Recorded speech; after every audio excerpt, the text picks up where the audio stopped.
Bonjour, docteur Trotta. Faut-il avoir peur des variants Covid et des virus ou des infections en général? C'est une excellente question.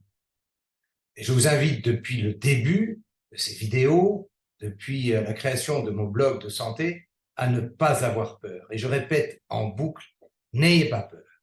Car ceux qui utilisent la peur cherchent inéluctablement à vous manipuler, car la peur annihile tout raisonnement et fait que vous allez suivre aveuglément des obligations sanitaires comme la vaccination de masse qui n'avait pas lieu d'être pour enrayer cette épidémie puisqu'elle ne touchait qu'une infime partie de la population, des personnes de plus de 80 ans, et que la majorité des personnes résistaient convenablement à cette infection.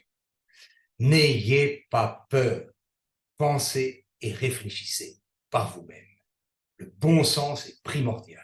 Vous avez dans votre corps tout ce qu'il faut pour prévenir et lutter contre les infections. Et le rôle du médecin que je suis, du médecin de médecine naturelle, est de renforcer vos défenses immunitaires, votre propre santé, grâce à une médecine préventive qui n'est pas enseignée en faculté de médecine et qui permet d'augmenter votre résistance de façon colossale aux infections et aux différentes maladies. Alors, que faire, docteur, pour prévenir justement ces infections, puisque nous sommes à une période, en ce début d'automne, où elles vont peut-être revenir en force comme les infections virales et bactériennes de l'automne et de l'hiver? Eh bien, d'abord, n'ayez pas peur, car la peur diminue considérablement l'immunité et vos défenses immunitaires. Ayez confiance dans vos propres capacités corporelles à prévenir les maladies.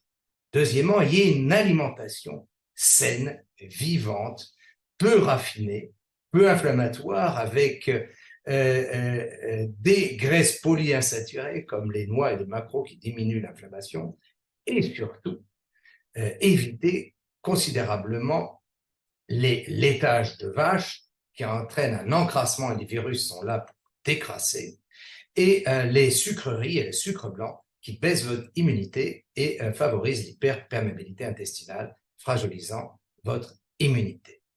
Deuxièmement, prenez des compléments alimentaires adaptés, car notre alimentation moderne, même si elle est biologique, est souvent carencée en deux vitamines indispensables, comme leur nom l'indique. Ce sont des amines vitales, en vitamine C et vitamine D.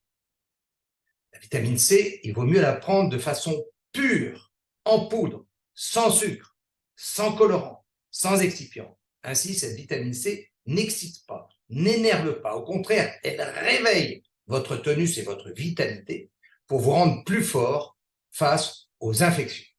Ce n'est pas 1 gramme qu'il faut prendre par jour, c'est souvent 2 à 3 grammes, soit une petite cuillère à café de Sedocta tous les jours dans un verre d'eau. Ainsi, vous allez prévenir les infections, et une gélule de D3 d'Octa, la vitamine D3, va permettre, en symbiose avec cette vitamine C, d'augmenter considérablement votre immunité et d'éviter les infections de l'automne et de l'hiver. Et si vous êtes malade, eh bien, vous doublez, voire triplez la dose de cette vitamine C, d'où l'intérêt d'avoir cette vitamine en poudre chez soi pour pouvoir prendre des doses de 10 à 20 grammes si l'infection descend de la sphère ORL vers les poumons. Ainsi, par des doses de 10 à 20 grammes de vitamine C, et oui, non pas 1 ou 2 grammes, mais 10 à 20 grammes, sans effet secondaire, car cette vitamine n'oxyde pas, va apporter à votre corps les moyens de lutter contre l'infection, car la vitamine C est un antioxydant, et dans toute infection, il y a une oxydation colossale, et comme nous sommes tous à peu près carencés en vitamine C, l'apport de 10 à 20 grammes compense vos réserves effondrées et permet de lutter efficacement contre l'infection, bien mieux que les antiviraux ou les antibiotiques. Et puis, évitez de vous faire leurrer une deuxième fois, évitez ces doses massives de soi-disant vaccins qui perturbent l'immunité, qui réveillent des clones lymphocytaires endormis, qui réveillent les anticorps facilitants et qui peuvent faciliter les infections et les variants, car nous sommes rentrés avec cette médecine de masse vétérinaire pour la population humaine dans un cercle vicieux infernal duquel il va falloir sortir virus, vaccin, variant, virus, vaccin, variant. La médecine naturelle est une médecine préventive efficace qui a toute sa place pour prévenir les maladies infectieuses et lutter contre elles sans les effets secondaires de ces injections dont on ne sait pas à long terme ce qu'elles vont donner et dont on voit les effets secondaires à court terme avec augmentation des thromboses, des AVC, des cancers flash et les pertes de stérilité et d'immunité. Bien, moi, je vous invite à lire cet article, comment mieux prévenir les infections virales en général et les variants, pour mieux prévenir ces maladies et mieux les soigner sans effet secondaire.